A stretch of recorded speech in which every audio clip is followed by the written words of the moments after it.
everyone, today I'm going to show you how you can set up your EVORETRO Fury GT-EV3 steering wheels to your Nintendo Switch. So first of all, we need to connect the pedal to the steering wheel. Please follow me. Alright, so let's use the USB or the wire that came along with this device, which is this USB-A to USB-B connector. Connect the USB-A type of connector to the pedal and then the other side to the wheels.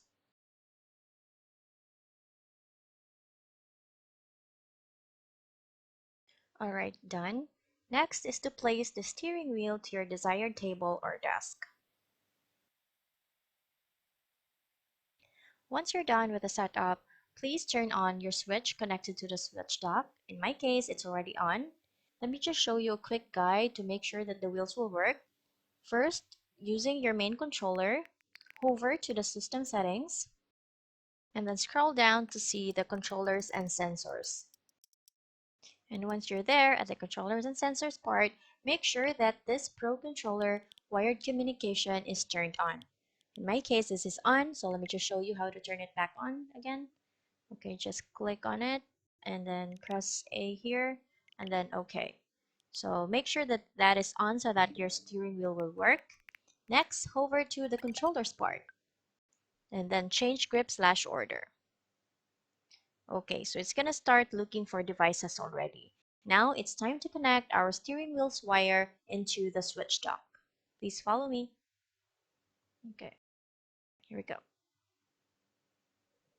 It's connected. Alright, so it's detected right away. And press any button to start.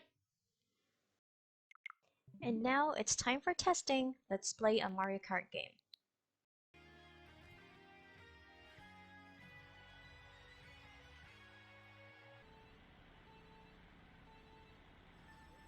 So as you can see, the accelerator of the pedal is still not working. So it needs a little bit of programming, and I'm going to teach you now on how you can program the buttons for the pedals. Now let's program the pedal. The first thing that we need to do is to know which button is for the accelerator.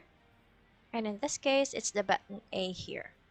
Let's now map the button A and the accelerator pedal by pressing the PR button here.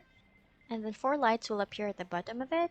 And then press A and the pedal together to complete the mapping. Now it's complete. Press the pedal once again and then now it works.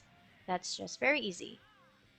So if you're using the steering wheel for the first time and the pedals don't work, please do a little bit of programming and then everything will be set. Thank you for watching and enjoy gaming.